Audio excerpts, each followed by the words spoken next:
If you want to watch every episode of the Stop and Go F1 Retro Review of 1981 right now, you can do so by becoming a Mansell Mustache member.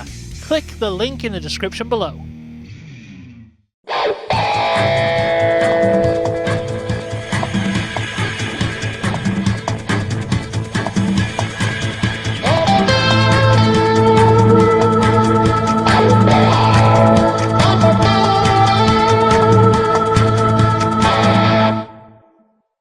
Shaking Stevens is still number one. Indiana Jones is back to being the biggest film in the world. And Mary Meagher has just broken the world record for women's 100 and 200 metre butterfly. But more importantly, it's time for the Austrian Grand Prix of 1981. For the third race in a row, it's a front row lockout for Renault. This time Arnoux on pole, Prost alongside. Prost's wife is currently pregnant, with the expected birth date being today. Gilles Villeneuve is third, with Jacques Laffite in fourth. Then it's all Williams in the third row, championship leader Reutemann in fifth, reigning champion Jones in sixth. Nelson Piquet won the last race, he'll start this one in seventh. Then it's Didier Pironi in eighth, De Angelis is ninth, and Patrese in 10th. The two turbos in the front. And Villeneuve gets an absolute flyer. Villeneuve, with a quicker pickup on his turbo, has taken the lead as they go up towards the Helle-Licht curve and chicane on lap 1. Now, who's behind him? It's the two Renaults. It's Prost in second place. Arnoux is third. Then Laffite, Pironi, Reutemann and Jones, and Nelson Piquet is in there. That is Jean-Pierre Jarier, and already Villeneuve is exploiting the superior power of the Ferrari, and Pironi is up into fourth place. So it's four turbocharged cars, and I can see some Italian spectators who went absolutely berserk as Villeneuve took the lead at the start. Now they are on the fastest part of the course, which is the drop down to the Bosch curve, and it's some 175 miles an hour at this left-hander. Into the Bosch curve, and it is Villeneuve leading. Prost is in second place, Arnoux third, then Pironi, then Laffite in the blue Talbot Matra, and behind Laffite, let's see who comes through. No, we just missed it. There are the first three, turbo, turbo, turbo, turbo, four cars. And it looks as though the turbocharged cars have got a terrific advantage here. It's Laffite, then it's Piquet sandwiched between the two Williams cars. Over the crest they come. It's Reutemann, Piquet, Jones, Alan Jones, the world champion. Over the crest, down to the Jochen Rindt corner, named after the ex-world champion and Austrian himself. And as they stream over the skyline with Patrick Tambay, Salazar, they're completing the lap. And it's Villeneuve leading at the end of lap 1, and right in his slipstream is Alain Prost. And Prost is putting out, he's going to try and take the lead. Over the crest, has he done it? Yes, he has. He's forced his way through, and Villeneuve is off. Gilles Villeneuve off the course, and so is Reutemann behind him. What's happened? Well, they both look perfectly all right. They must have just misjudged the speed, knew they couldn't get round the right-hander. And now, where is Villeneuve? Villeneuve has recovered in a masterly fashion. That is quite incredible. And we now have a fantastic battle for third place between Didier Pironi and Jacques Laffite. Season. So, Pironi goes through in third position in the Ferrari, with Jacques Laffite right behind him. And the two turbocharged Renaults, there they are. Prost and Arnoux seem to be making a bit of a breakaway. And Jacques Laffite is right up with Pironi. Pironi third, Laffite fourth. Piquet in fifth position, Villeneuve sixth. Then the two Williams cars, Jones and Reutemann. And Jones, as I look down the course, was right behind Villeneuve, and he'll be challenging. I do feel this is a great time to mention, if you're looking for somewhere for your summer holidays this year, may I recommend the Bosch curve at the Osterreichenring. Just pack up your caravan, bring your patio furniture, and just park it up. What a wonderful place to spend the day. And as Pironi and Laffite are battling for third, an impatient Piquet has turned up and turned this two-way battle into a three-way battle for third place. So he needs eyes all round his head. And Laffite is trying to take Piquet as they go up to the Texaco bends, the left-hander, and he's through. Jacques Laffite, lovely passing manoeuvre, is through and up into fourth position. So it's Prost. Don't forget the Renaults out in front. We haven't seen much of them. Prost is still leading Arnoux. In third position, the Ferrari of Pironi. In fourth position, the Talbot of Laffite. Down to fifth position goes Nelson Piquet. Over the skyline they come, and chasing them in sixth and seventh places, Jones and Reutemann in the two Williams cars. 45 laps to go.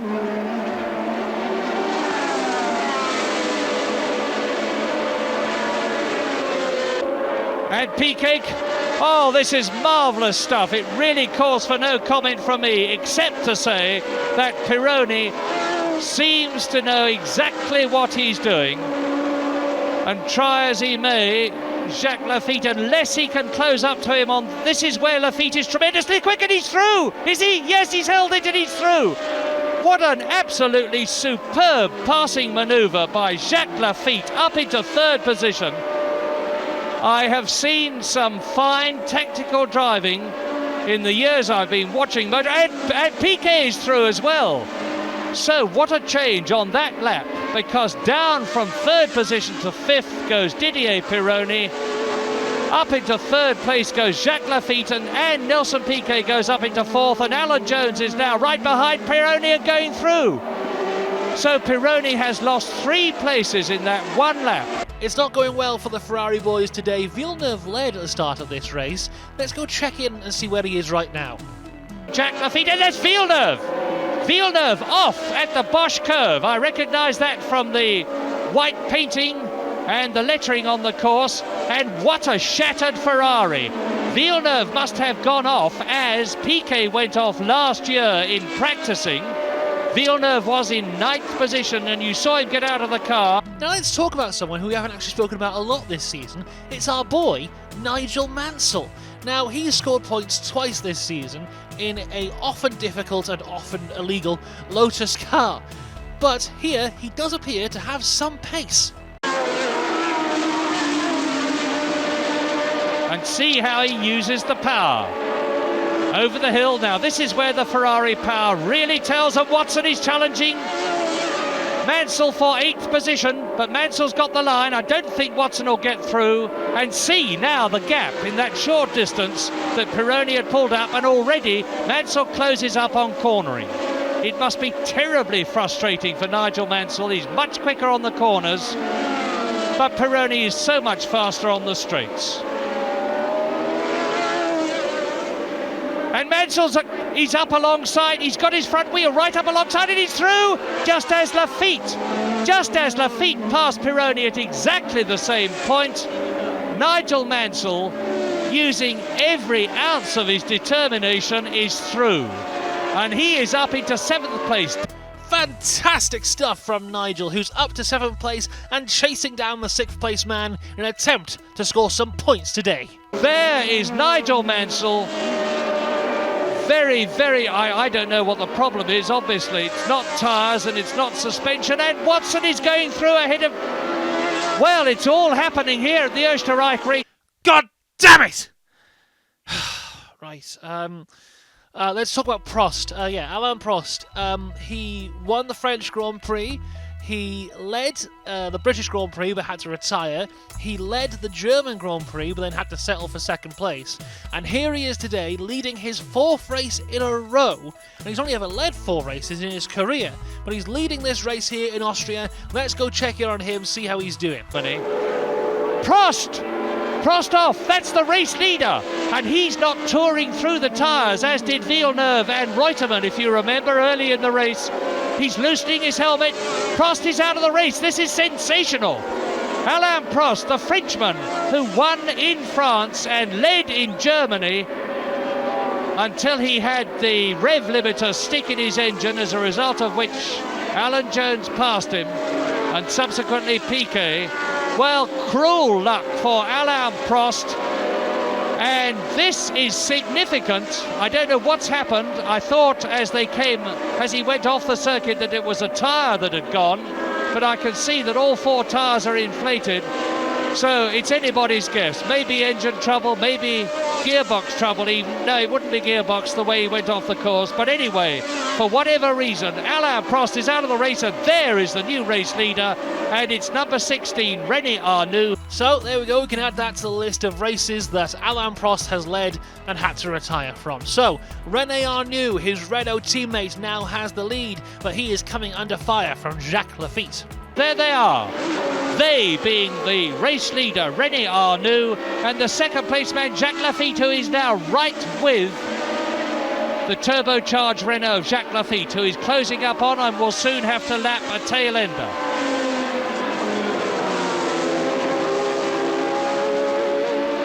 A race full of incident. Nothing is the gap. In seconds, in tenths of seconds, and in hundredths of seconds. Well, there's obviously a bit of a gap, but it's virtually impossible to separate them. But I know what you're thinking.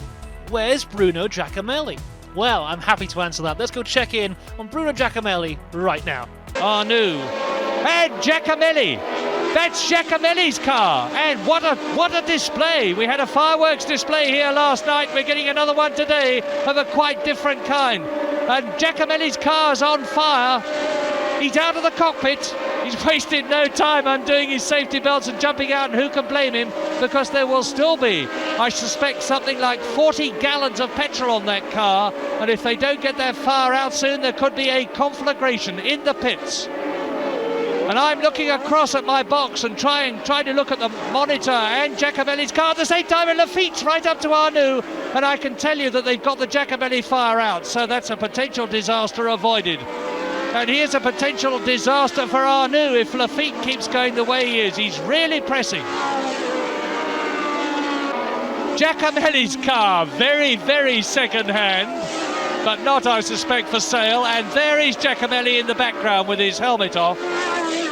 And just coming up from behind the car with the bald head is Ermanno Cuoghi, the very famous mechanic who used to look after Niki Lauda in the Ferrari team for so long. And what a sorry sight that car is. Meanwhile, let's go back to the front of this race where Jacques Laffite has desperately been searching for a way past René Arnoux. And he's through the first left-hander all right. Now he's got to work out how to get past the three cars ahead. And he's gone wide, and Laffite is through. Fantastic! Jacques Laffite is really on top of his magnificent form here at the Österreich Ring today, just as he took Pironi earlier on in the lap, and third position in the process. A magnificent cornering manoeuvre. Jacques Laffite saw his chance, took it with both hands, and is through into the lead. Down to second place goes Arnoux.